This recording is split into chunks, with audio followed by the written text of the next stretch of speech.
Welcome to another episode of Winging It. Yes, this is the in-between show, the show outside of the regular show, the show that happens when the other show isn't happening, you know, that kind of thing. Well, we do this show because we don't want you to have a week without us. Why should you? Why would you? Right? I mean, come on. There's enough of a mental health crisis in this country as it is. We don't need that. You know. We do not need to contribute. No. So we went ahead and cured you of that particular ailment or set of ailments.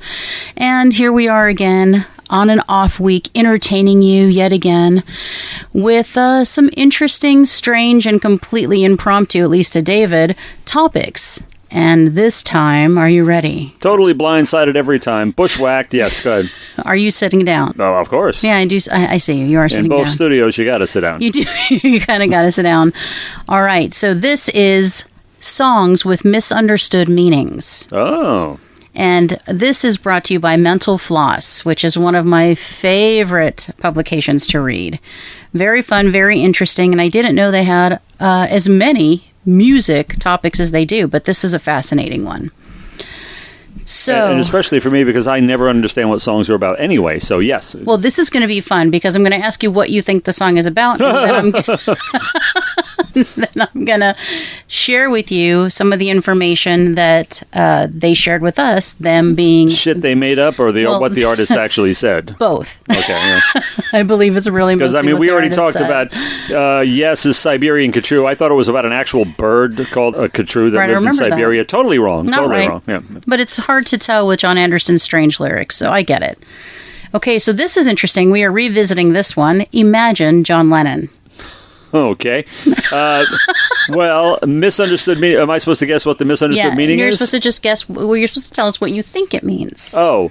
Well, it's idealistic, hippy-dippy musings. Probably just, hopefully he didn't think it was like legitimately possible that it could actually happen. It was just something like I said, idealistic musings, dream, pie in the sky, wouldn't it be nice? Almost childlike in its own way, and I find that kind of beautiful when I think about it that way. But of course, I'm sure it's misunderstood as meaning just a flat-out call for socialism. But I mean, I'm not going to go that route. I'm not going to go that route. Oh my God! But so, what do people say? What do all the people say? I will share with you what I thought. I mean, I definitely thought I didn't see it or hear it rather as a call to action, as much as it was. And I mentioned this on an episode of Winging It. As much as it was a change your way of thinking. Think differently. Think about things, in a different way. Put it in a different perspective. So perhaps it will give you a new perspective. A more contented one. Yes, I think so. One where you weren't focused on what, he deems to be the wrong things, or maybe things that kind of cloud your judgment or cloud your mind or get in the way of things that are maybe more beautiful or harmonious or whatever. So that's what I thought. Well, let's find out. So when Rolling Stone named the former Beatles' ubiquitous hit the third greatest song of all time, Lennon's hallmark lyrics were described as 22 lines of graceful, plain-spoken faith in the power of a world united in purpose to repair and change itself. But the feel-good sentiments behind the song, Jimmy Carter once said was used almost equally with national anthems, have some serious communist underpinnings, as you might have imagined. Lennon called the song virtually the Communist Manifesto, and once the song became a hit, went on record saying, because it's sugar-coated, it's accepted. Now I understand what you have to do. Put your message across with a little honey. So that's what Lennon said, not Jimmy Carter. That's what Lennon said. Right. Well, gee, I was giving him a little more credit than that. Well, I mean, it isn't possible to not have possessions or anything like that. I mean, you can eschew religion all you want if you think that's going to make you a better person, which I'm sure he probably did. But there's a lot of it that's good. Actually, none of it's really enactable, I don't think. I mean, no countries. Well, I mean, we got to have countries, we got to have possessions, we got to have all this. However, as just a general, if you really put it out of focus and kind of squint at a distance, you can see it as a call to being less materialistic, at least being contented with what you have, living at peace with your neighbors. So there's some good in there. I do have an issue with the lyric, but like I said, if it comes on, I'm not turning it off because it is a beautiful song. Interesting to see what Mr. Carter said because he used the C word, whereas I was going with the S word to soften the blow a little bit. But of course, I imagine people who are seriously into that mindset really embrace the song because of its its message. I find it hard to believe that Lennon would have taken that seriously. Or I would have walked up to his brownstone and knocked on the door and said, "Can I have your Epiphone Casino?" Because, I mean, after all, there's no possessions and everything. To see how that would have gone over. But beautiful song. I don't think much about lyrics, honestly, anyway.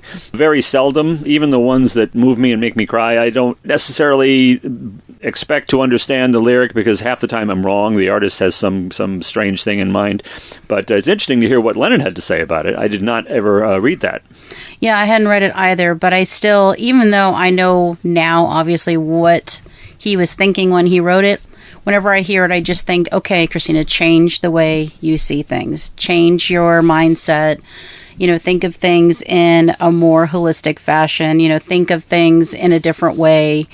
And for that reason, I really appreciate the song and the fact that it puts me in a different headspace for a little while. So it doesn't change how much I love that song now that I know the intention. It just reminds me again that I need to take a couple steps back.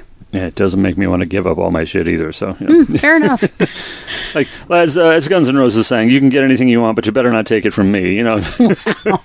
Are we really evoking Guns N' Roses right now? I thought you didn't listen to lyrics. What the fuck just happened? Occasionally, I'll get a little. I'll cut a little soundbite. All right. So the next song, "Just Like Heaven" by The Cure. Yeah, I'm not sure, but it's pleasantly obfuscated, or whatever the word is I'm looking for. It's murky. It's like all lyrics to me. I mean, it sounds like, okay, there's this girl who wants him to do the trick that makes her scream and makes her laugh, and he's thinking about all these ways he has to please her, but apparently she's like, "You don't get, I love you," and he wakes up alone, and she's drowned in the sea, or is the sea of him, or is she really fall in the water and drown? And I don't know, but it's like, it doesn't work out. He ultimately loses her because he's focused on the pleasure part of it, and she's in the love thing. I don't know what the hell the song's about. It's just a pleasant song, but... Yeah, I think that I've always thought that it was just some cute little Lost in Love song, some sweet little Lost in Love song that didn't have the best ending, and I couldn't figure out why and didn't know why. Here's what they said. So Entertainment Weekly's recognized The Cure's synth-slathered love song as the 25th greatest love song of all time. Totally slathered, yeah. Yes, but also questioned just what is this scream, laugh, hug-inducing trick. Turns out the lyric that threw most fans of The Cure for a loop just refers to a sudden shortness of breath. The only thing that might be more strange than the lyrics to what Smith told Blender is the best pop song The Cure has ever done is Smith's explanation for the love song's cryptically esoteric poetry. In the same 2003 interview with Blender, Smith said, "Just Like Heaven," inspired by a trip with his girlfriend to Beachy Head in southern England, was about hyperventilating, kissing, and falling to the floor. Smith's dissection of the song's opening lines, "Show me, show me, show me how you do that trick," is less obvious. According to the singer, the line is equal parts a reference to his affinity for performing magic tricks in his youth and about a seduction trick from much later in his life. Well, when he says, "Dreamed of all the different ways I had to make her glow," it sounds like a sex thing. It sounds like he's going to really, really please you big time. Yes. And then she says, "Why are you so far away?" It's like it's just like he's not going all the way there in the love aspect that she is. "Why won't you ever know that I'm in love with you?" And then next thing we know, he's alone. And it's just like, that's what makes it, ultimately it came apart, because she was in it for love, and he wasn't just going to the love level that she wanted or whatever.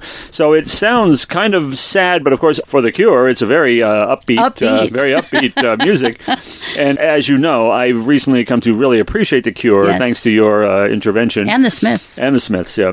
These bands that I just kind of missed in my tar pit. But yeah, I like this song. It's a really good song, and thankfully it's not a downer, although it does sound like he loses the girl.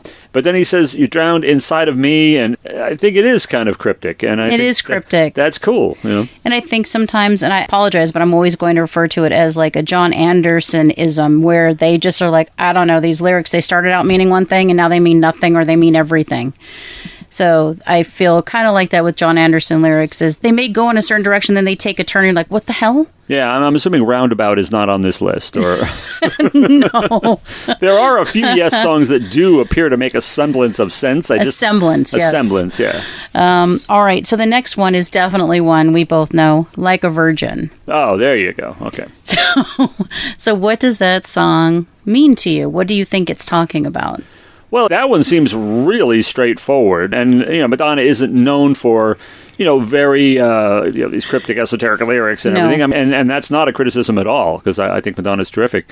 It's just songs that a real love has made this woman who's, kind of been around and been promiscuous and been in a lot of meaningless relationships feel something for the first time, to feel like this is the first time it's real. And it's beautiful in that way. I suppose it's intended to have the word virgin crammed in the listener's face again and again and again, and have to be the title of the song and the album, which is a great album, by the way. No, sorry, Like a Prayer is. Well, they're both great albums. They're both great. They're both great. I had them all actually at one point. So it seems pretty straightforward. I don't know if there's a meaning apart from what it is very plainly saying. It's lost on me because it seems pretty plain. But what do the pundits say about this? Well, I will share what I thought, and then we'll share what the pundits say. I definitely thought it was about her feeling renewed. Yeah. Maybe made whole again or something by love, like maybe she'd been beaten down by love. Yeah, like all that other stuff didn't happen. Right, and now I'm starting anew with you, and it's like the first time for everything. Yeah, it's really sweet, So, yes, so the actual songwriter, Steinberg, penned Like a Virgin to tackle his own relationship woes. He explained in depth to the LA Times, I was saying that I may not really be a virgin. I've been battered romantically and emotionally like many people, but I'm starting a new relationship and it feels so good. It's healing all the wounds and making me feel like I've never done this before because it's so much deeper and more profound than anything I've ever felt.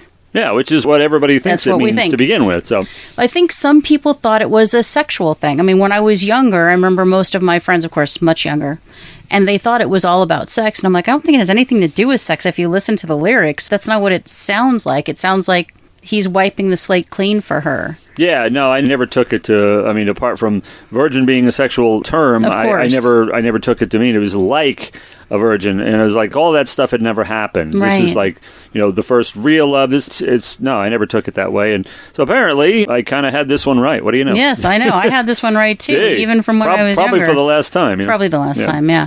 Absolutely. No, and I loved it. And there was something really taboo again about her using the word virgin again and again, even though it was supposed to mean something really beautiful. People took it really wrong. And I do think there's this great meme, and I don't know why I feel the need to tell you this, but there's this meme where it's it's actually two penguins, and one penguin says to the other penguin, someday somebody's gonna hug you so tight that all your pieces will be put back together. Yeah, it's like that. It's like that, and the right hug from the right person, telling you they love you, the right person, whatever, it does heal a lot of those wounds. It doesn't make them disappear, but it makes it feel like, oh my God, this is like the first time I felt this way. It just changes everything.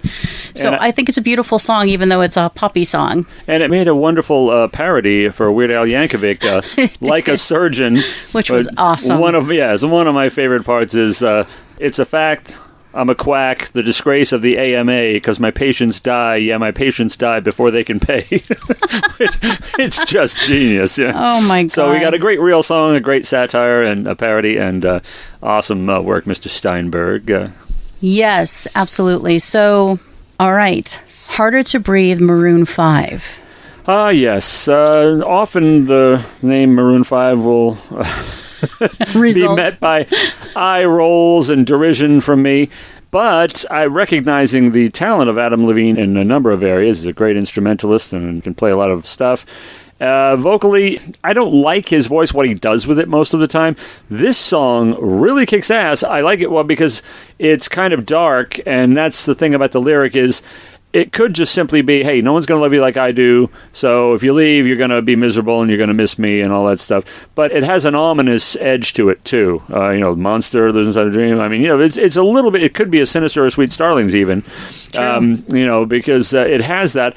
And I kind of like that. I mean, I don't like guys menacing women or anything like that, but I mean, music is a storytelling art, and sometimes you got to play the bad guy and everything. And I think there's a little bit of the hint of that here. So I like the the ambiguity of it. I came up with the right word at the right time. How about Beautiful. that? The ambiguity of it, I was going to say, and well, the music really rocks too. And this is one of the times that Maroon 5 has worked for me, and mostly they don't. So it just seems like, as I said, as far as the meaning, it seems to be possibly with a slight implied threat, but go ahead and leave. You're going to be sorry. So whatever that might mean, what do you and the pundits say? Well, I definitely thought that it was kind of like a jilted lover thing, and you can go ahead and leave, but no one's ever going to be as good as I was to you, and I got all that stuff. But I do definitely feel the thinly veiled threat that you were saying. So, interesting. At least you didn't say, see if I care. That's not true that. He pretty much said it in every other possible way. Yeah. But so at first blush, the single off Maroon 5's debut album, Songs About Jane, seems to be, well, just another song about Jane, the name of a girlfriend with whom the lead singer Adam Levine shared a rocky relationship. But the album's lead-off single sounds like a racy nod to the jilted lover Levine claimed to be his muse. Harder to Breathe stemmed from a different kind of suffocating relationship. The song serves as a bitter indictment of music industry pressures. Said Levine in a 2002 interview with MTV, that song comes sheerly from wanting to throw something. It was the 11th hour and the label wanted more songs. It was the last crack. I was just pissed. I wanted to make a record and the label was applying a lot of pressure, but I'm glad they did. Wow. So boy, was I ever fucking off. Yeah, me too. A lot of artists have written songs about conflicts with their managers, their labels, or whoever it might have been, or a member of the group or whatever. Prince with his slave on his cheek because of Warner Brothers? Oh, was that it? Mm-hmm. Oh, John Fogerty wrote one. Everybody. Black Sabbath wrote them. Even Sarah Bareilles, the sweetest, kindest woman on all the earth, wrote a song about, I'm not going to write you a love song even though you want one. I'm not going to do it. Wow. Yeah, nice. So everybody. And that gave them the hit they wanted, no doubt. They got the hit they got wanted. their way after all. See? Well, and they were happy that they pushed them so hard because they got Harder to Breathe out of it, which is a great song. But, you think it's about one thing and it's about something else. Again, very misunderstood lyrics. Yeah, I think they need a lot of pressure. Having heard some of the other songs on the album, I think... Maybe you're right. I do like the rockiness of that song, and I like the rawness, and I like kind of the feel of it. Even like when you get to the... I love the bridge of it. It's just so dark and ominous. Yeah, I was stunned by that one. And then I heard some of the other ones. I was like, okay, well, that's kind of what I expected. They're very R&B, like soul kind of stuff. And that's what he likes to do with his voice. And I love his voice and I love what he does with it. But there's nothing that's quite like Harder to Breathe. Right. I would totally agree with that. That is probably the keeper out of the Maroon 5 canon right there. Well, I'm going to throw some more your way. Yeah, well, I have a reason to believe, in fact, that we will be doing that on upcoming Birds. Indeed. Okay, are you ready for the next one? Yeah. Summer of '69, Bryan Adams. Oh, I got my first real six string. I heard this just a couple nights ago. On the 5 and dime. Bryan Adams. Waited till my fingers bled. Was the summer of '69. Oh, we should have had the egg for that one. Hey, it's right there. Standing on your mama's porch. Oh, such a great song. It is a great song, and I mean, a lot of people. Oh, it's so commercial. I love Bryan Adams. I'm sorry, great. I always have. I don't care how commercial, whatever. It's great stuff, and well, it seems pretty plain. Just remembering that, and a lot of artists have written songs about this too, what it was like when it was simple in the beginning. And John Entwistle wrote one for The Who about, take 200, whatever it was, this used to be fun, back when we were making music because we loved it in the early innocent days and playing in bands for the first time when we sucked. It was just great to do. Dave Grohl has talked about that. He says, that's how you do it. You get together, you play, you suck, you play some more, you suck some more, and then eventually you find yourself. That's right. And except, of course, I never did. But that is so not correct. But so it doesn't seem there's any meaning here except for just a romantic reminiscence, not romantic in that sense, but just a fond reminiscence of the early days of when you were this musical ingenue and you just, wow, I want to play and this is exciting and wow. And, the band, okay, we couldn't keep the band together and that stuff happens, of course. Oh, yeah. But I'd be surprised if there's anything below the surface on this song, but let's find out. That's exactly, I'm not even going to repeat it. That's exactly what I thought the song was about. Yeah. That's exactly it. So, born in the winter of 1959, Bryan Adams would have only been 10 during the summer of one of his best-known hits, released in 1985. But Summer of 69 isn't so much Adams waxing nostalgic over the dog days of 1969 as much as it is a reference to the sexual position of the same name. In 2008, Adams told CBS News that a lot of people think it's about a year, but actually it's more about making love in the summertime. It's using 69 as a sexual reference. Yeah, because he would have hoped, and he wasn't doing that in 1969 either, for sure. No. I hope not. He was only 10, you know. But he did say parts of the song are still steeped in hints of truth, though. Adams has gone on record saying that he picked up his second ever electric guitar at a pawn shop, and that his fingers bled while he was totally submersed in practicing. Got my second real six string. Doesn't have the same ring, just like Summer of 75 doesn't have the same ring. You 69. 69. And so he was probably playing very young. I never would have guessed that. I wouldn't have either. I never Wikipedia'd Bryan Adams to find out how old he was in 69. Me I neither. Just figured, okay, well, he's older than I am. Right, that's what I thought so too. Well, nice work. Interesting, Interesting. Very, and it's well veiled. I mean, really, because I thought it was just about band and, kind of like you said, just when we were young. And that's really what I thought it was about. So when I read this, I thought, oh, wow. And I mean, I thought maybe he took a little artistic license with the year because it has a ring to it. It sure because does. That particular number has a meaning. I remember thinking when I heard Summer of 69, it made me giggle the first time I heard it. I was like, then that was it. You were so young, Right, well, that's why, because everyone was like, 69, know what that means, right? And I was like, that's not what he's talking about. But it's very singable. Like I said, here we are. We started singing the song immediately. You can't help it. You can't help it. I mean, if it were like a Summer of 74, no, it doesn't work. I mean, it's just 69 really has a great ring to it. And of course, we talked about 68 on the last Birds. It was a year, there was a lot going on culturally, musically. For sure. And I don't know how old Bryan Adams is, so he totally fooled me on that one. Me too. Yep. I really thought it was exactly what you said. Yep. Like, you said it perfectly. All right, well, that one snowed us. What about The One I Love, REM? This one goes out to the one I love. This one goes to the one I left behind. Yeah. A simple, what is it? A simple... Prop to occupy my time.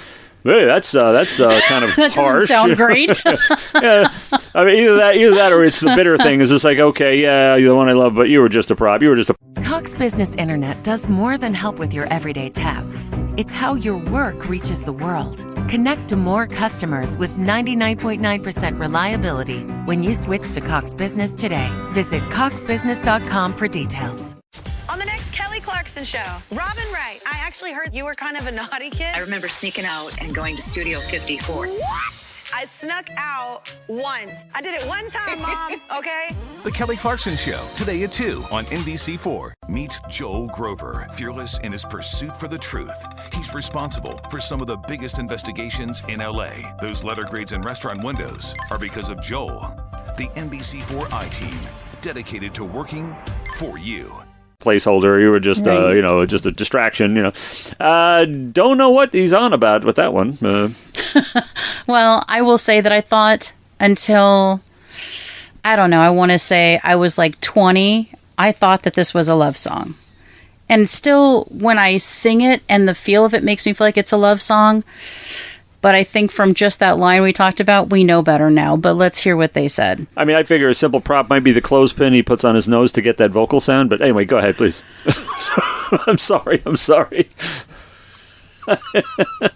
should see her face here. She's like, can I go on with this? Am I enough of a pro to continue with the show after that slight against Michael Stipe, Michael Stipe is not the greatest singer. He's not. No, but I like REM. Don't get me wrong. I like REM. REM is one of my favorite bands, and I'm still heartbroken that they're not going to make any more music. But that's okay. Just they were actually stand in the place where you live. I love REM. Yeah, okay, I don't love that song. You don't love that song? I don't. Of course you don't, and you don't. You probably don't like "It's the End of the World as We Know It." I love that song. Oh, okay, you do love that song. Yeah. Brilliant, genius. It's so good. Yeah. When the Georgia Natives unleashed their first top 10 single in concert, Peter Buck, the guitar slinger, felt baffled by audiences' romantic reactions. Buck said, I'd look into the audience and there would be couples kissing, yet the verse is savagely anti-love. People told me that was their song. That was your song? Singer Michael Stipe echoed Buck's emotions in a 1992 interview with Q Magazine, admitting that he almost didn't even record the song, calling it too brutal and really violent and awful. After 5 years of The One I Love going out to loved ones as dedications over the radio waves, Stipe took a complacent stance on his song's misconstrued fate, saying it's probably better that they think it's a love song at this point. It's best you don't know. Yeah. And then he says... It would have retroactively screwed up a lot of weddings. That's right. Retroactively. Yeah. And I read on another site called Diffuser, this one goes out to The One I Love. Then it's revealed that the subject is not a current lover, but a former one. This one goes out to The One I Left Behind. And then there's a turn, a simple prop to occupy my time. The first line is repeated to the listener, not with the understanding that this is a loving gesture, but something bitter, ironic, or cynical. Yeah, and that brings another one to mind that I won't mention because I have a feeling it's probably coming up anyway. So I'll leave that be because here it comes, I'm sure. Go ahead. So... how about this one? American Girl, Tom Petty and the Heartbreakers. Oh, she was an American girl. What? That was very passionate. I loved it. Well, it was beautiful. You gotta be to beat Tom Petty. It was great. Oh, I love Tom Petty. I'm trying to think of what the question is here. And if she had died trying, she had one little promise she was going to keep. I'm never really thought about the lyric much, and Tom Petty's a great lyric writer. I just never really considered this one much. What is the lowdown behind this? Well, I guess there's a legend that Tom Petty's standard was inspired by University of Florida's girl who committed suicide by jumping from the Beatty Tower's balcony. I guess it's not true. It's exactly what I thought it was. It is really just a beautiful love song. Gee. Yeah. It's weird because you certainly don't get that from the lyric. Well, because there's discussion about a balcony in it. So they made a jump, obviously. They took a leap. Oh, they took a leap, did they? Oh, fuck me. I wasn't even trying to do that. I can say that because it's not what happened. Well, it's a real story. Oh, well, that's true. But I'm not joking about that. No. I'm talking about the one that didn't happen. See, it says right, well, it was kind of cold that night. She stood alone on her balcony. Yeah, she could hear the cars roll by out on 441, like waves crashing on the beach. And for one desperate moment there, he crept back in her memory. God, it's so painful. Sorry. Yeah. So I think they thought that was the connection, and they thought, he must be talking about that because I guess it was what was going on at the time. And he's like, nope, sorry, kids. That's not what it's about. It's just a love song. Well, thank heavens for that. Yes. So I did think it was a love song, although a kind of strange love song. More of an admiration song. Yeah, right. Yeah. But I mean, kind of borderline stocky to me, but that's just me. I don't know. It could be wrong. But anyway, that was, I guess, very much wildly misunderstood. Urban legend stuff. Yeah. Yes, exactly. So, In the Air Tonight, Phil Collins. Such a great song. It is such a powerful song. And Phil Collins, I mean, yes, he can sing pop. Yes. He can sing the Disney soundtracks. He can sing all that stuff. But he's a raw and at times downright frightening rock singer. I mean, you listen to Mama. Holy shit. Oh, that song. I mean, it gives you goosebumps. It does. Is that every burning, time. Mama? It's like, it is. And this is another one. I love that you brought up Mama. It's so good. Oh, that album is insane. I have that album on vinyl. It's so good. I mean, the songs on there, Genesis the Pep, kiss my ass. The songs on there, Home by the Sea. Oh, my goodness. We listen to it all the time. Yeah, it's an incredible record. I love Collins' era Genesis. We've talked about that on another show. Yeah. Sadly. Collins, Genesis, Gabriel solo, and that's pretty much it. But anyway, I've heard the story about this song that he actually, that there was someone who kind of stood by passively and allowed someone that Phil Collins knew or cared about to drown. And he's saying, I know you did it, I know who you are, and if it was happening to you, I wouldn't do anything. It sounds bitter and vindictive, but I don't know if there's any true life basis to it, but that's what I've heard. Well, interesting you should say that. That is the urban legend, that's what this song is about. Now, I always thought it was about a relationship gone wrong, and apparently I was right, though I didn't really know the depths. So instead of the urban legend, the song is simply a tense, introspective look at Collins' divorce from his first wife. The divorce contributed to his 1979 hiatus from Genesis until the band regrouped in October of that year to record the album Duke. Phil said in 2016, "I wrote the lyrics spontaneously. I'm not quite sure what the song is about, but there's a lot of anger, a lot of despair, and a lot of frustration." Yeah, there is, and it's chilling, and that's I'm sure that's what he was going for. And boy, when those drums come in, damn, iconic. Oh man, that is so powerful. Who doesn't do the air drumming when that happens? Man, you've everybody, got to. And Phil Collins singer. Everybody ought to know what a sensational drummer Phil Collins is. I'm sad he can't play anymore. Yeah, that is a darn shame. Genesis is coming back to perform, but he's not going to be playing the drums. But on stage, it's probably better that he doesn't anyway. But he will do some of the time anyway, but as lead vocalist it'd be better if he could just be free. But that is a pity. Of course, when Robert Plant of Led Zeppelin recorded his first solo album, who did he pick as his drummer? Phil freaking Collins. That gives you something, an example right there. Yeah, it's good to just let those songs go like that. Just put it out there. And obviously it worked. You hear it everywhere you go to this day. It's been decades. So the song is the stuff of legends. And I never turn it off. There's never. No way. When you hear that creepy beginning, it's just like, and everybody sings along. No matter everybody of every age, no matter who they are, they get hooked by the song the instant they hear it. It is an absolute smash. And come on. Yeah, it's chilling and it's bitter. And of course, the urban legend did spring up that somebody stood by and watched somebody drown and all this garbage and everything. It's just, one of those toxic things he just got out. I've had trouble with my wives. I certainly wouldn't stand by and watch any of them drown, and no doubt Phil Collins wouldn't either. He would not. But, you get those things out and, hey, you get a hit song out of it. It's, cathartic or whatever the hell. So, yeah, great stuff. And, just a strange connection. The I Don't Care Anymore is also about his divorce. Oh, right? Yeah, there's another one, yeah. I don't care anymore. It's all about the, I don't care what you say anymore. Yeah. I'm done. I think that one's clearer than this one. This one, you're like, And then there was the urban myth attached to it, just like all the other ones. And that's why they're so misunderstood, because the great thing about music is you can assign whatever meaning you want to it. And also the great thing about music is sometimes they'll tell you what it was really about, and it's kind of fun, and it gives it a whole new life. Yeah, and when we talk about stuff on the show, we're not making up these grand we're just, misattributing something or whatever. We're not making up these grandiose fables the way that one. Clearly somebody had to sit down and make that up out of thin air, because they couldn't possibly have extracted it from anything that happened, anything the song was really about. I will say that it is definitely something that happens frequently with songs, especially if there's something happening in the news, or there's something that happens, when it's released, or if people can just make even a loose tie, they will attribute something weird to it. So that's what's happened here. And that's why some of these songs are misunderstood. Though, again, they should be open to interpretation, but still. Yeah, absolutely they are. And, in my case, I'm usually going to have, no clue. And just as long as it sounds good, as long as it flows together nicely, as long as there's an artistry, as long as I can admire the craft behind the lyric, even if it's kind of creepy, I'm okay with that, as long as I don't believe that the person means it. Of course, then you have artists who are like some guy from Slipknot says, if I weren't in a band, I'd be out killing people. It kind of makes you wonder if maybe he means what he says. But may mean something, yeah. Yeah, maybe. But, I'm not a fan anyway. But lyrics, I do love to hear them. And, it doesn't trouble me at all if I don't get what they're about. But it's interesting to hear the backstories in cases like this. It's interesting that you say that, because sometimes you'll say, well, I don't care about the lyrics. And other times the lyrics ruin the song for you. So you do care about the lyrics, but sometimes you just enjoying the music so much you may not seek them out. But sometimes the lyrics are the thing that turns you off to a song. So it's very interesting. They're like, yeah, I don't really care. You do care. Right. I don't care if they're not clear.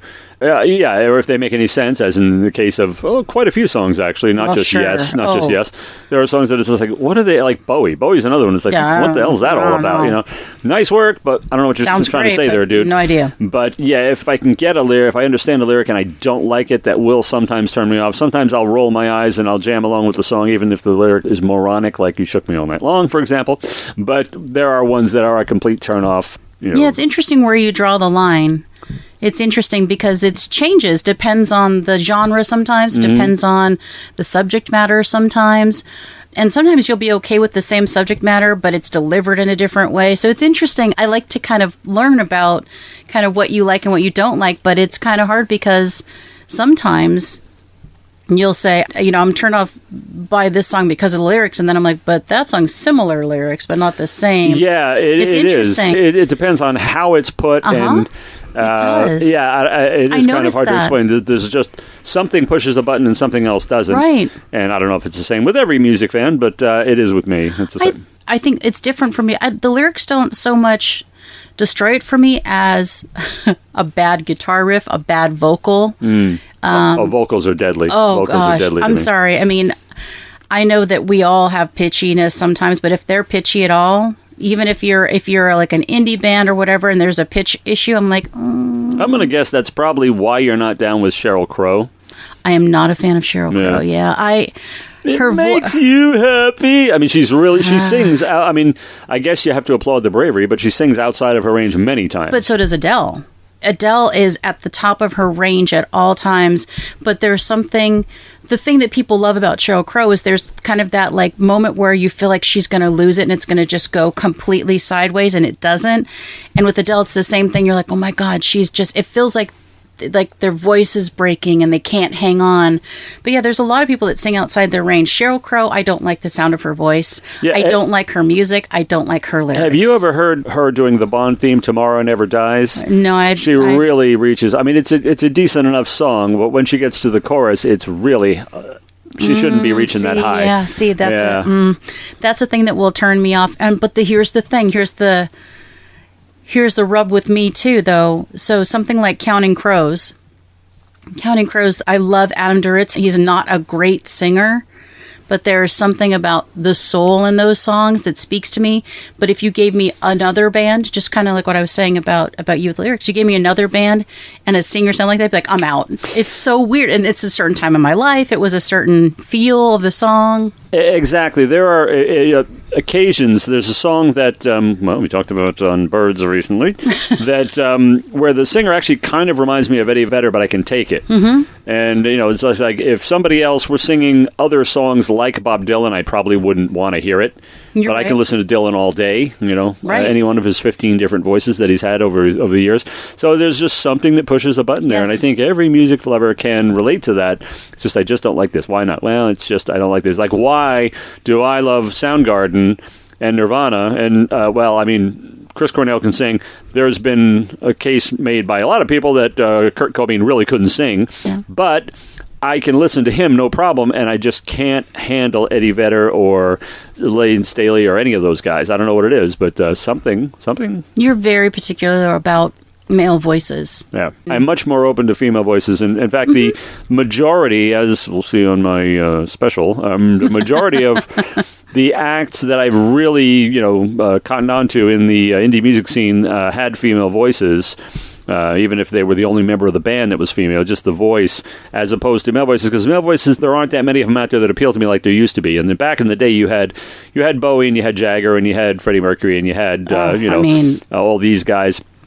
Elton John and McCartney and Lennon. But today it's like there aren't that many male voices that interest me anymore. It's not just because I prefer females or anything. Well, I as company, I do actually, but and I get that, as you know. Yeah, but something about certain songs just turned me off. These were all really pretty good ones that were under discussion tonight. Song wise, and we have one more, and I think you're gonna like this one.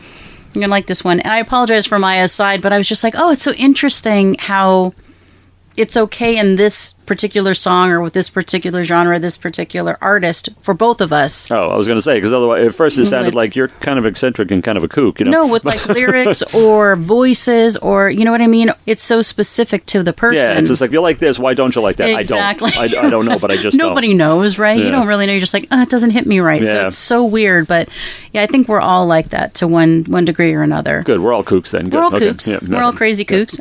So the last one, certainly, not in any specific order, Blackbird by the Beatles. Ah, wow. Of course, it isn't about a literal bird, but of course it could be. He could just have been sitting there and looking at a bird and, going, hey, well, it could be that simple. There's certainly people write songs about animals and random things that they just happen to spot. However, it has had meanings ascribed to it.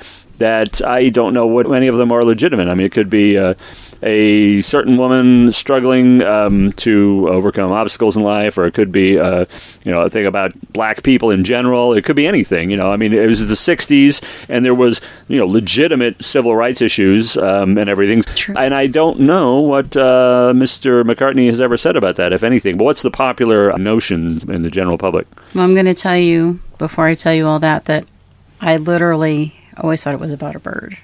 Yeah, me too. I feel for many really years, I lame did. that I must think it's for many about a years, I bird. did too. And I thought it was really beautiful in its simplicity, right? I thought, oh, how beautiful, you know. And then as I got older, I thought, well, is it maybe like I Know Why the Caged Bird Sings? Is it one of those? And then I was like, no. And so I just kind of stuck with the fact that it was about birds, which of course I'm obsessed with birds, and we love so birds are you. Here, yeah. So I'm like, and I'd be perfectly happy to find out that's what it was about. It's not. Damn. Right? Paul McCartney told Santa Monica Radio, it's not really about a blackbird whose wings are broken, it's a bit more symbolic. A highlight from the McCartney songbook, Sir Paul penned Blackbird about American civil rights movement, drawing inspiration from the racial desegregation of the Little Rock, Arkansas school system. Put succinctly by USA Today, Paul McCartney penned Blackbird about the black struggle. In a 2008 interview with Mojo, McCartney elaborated on just how enamored the Beatles were with the civil rights movement happening across the pond.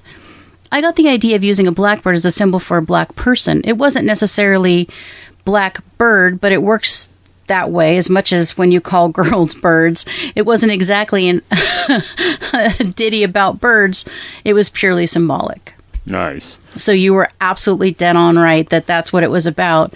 I thought it was about a bird. It's not really about a bird, but it's symbolic for the civil rights movement. I think we both know that the Beatles were very into the movement, and they were very much, a part of what was going on, and they were very aware of it and wanted to make people aware of it. And that was one of those songs. So you are very, very astute. Well, that only occurred to me later because somebody put that idea in my head. I listened to it at face value, and I thought, here's a cute little song about birds. A bird. Because that was on the Beatles' self-titled album, often referred to as the White Album, which we heard last time was released in 1968. Yes. And that was, the height of that time. And there's a lot of stuff on there that is socially relevant. I do like the fact that John Lennon pretty much came out and says, no, we're not down with communism. He says, if you go carrying pictures of Chairman Mao, you're not going to make it with anyone anyhow. In other words, we're not into that. We're not into destruction. We're not into revolution in that sense.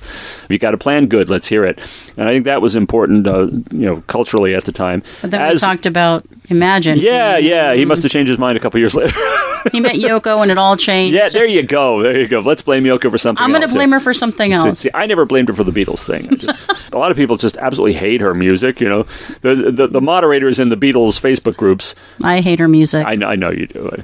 The moderators in the Beatles Facebook groups are always like, okay, no Yoko hate. And it's just like, well, John loved her. If we're Beatles fans, we should respect that, of course. I respect her as a human being. I don't have to respect her music. Well, that weirdo experimental noise she used to do. But if the credits are true, if the songwriting credits are true on the comeback album, they're both comeback album, Double Fantasy.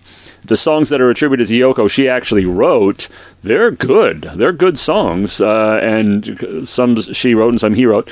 And the one she sings, and I think she does a pretty good job with them. So I sort of became a kind of an admirer at the time, musically speaking. Apart from that, she was just doing strange backup vocals on various tunes, and she was, making a lot of experimental noise, and it was no big deal. But I can deal with the songs that she allegedly wrote, and I would hope he wouldn't write songs and put her name on them. That would be really a lame thing to do. But he could, because he loved her and he wanted her probably to.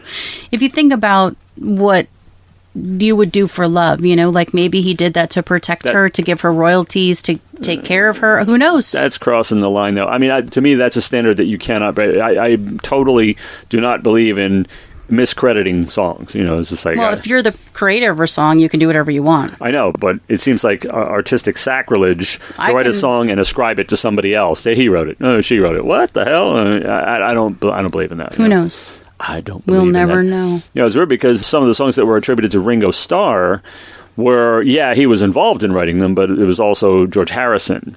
The Ringo Starr songs that are in the Beatles canon, and some of his early solo stuff, it was actually collaborations with George Harrison, who just decided to remain uncredited, which to me seems kind of lame, but that's just me.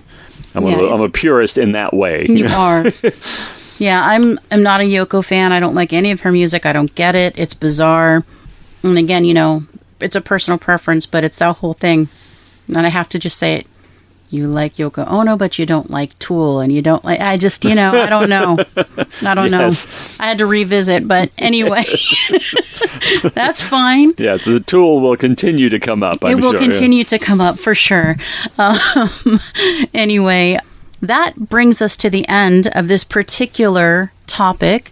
I hope you enjoyed it, David, and I certainly hope our audience enjoyed it. I enjoyed it. I like being kept on my toes. And I try very hard to keep you on your toes. So that brings us to the end, and all that is left to be done is for you to say... Let's fly this coop.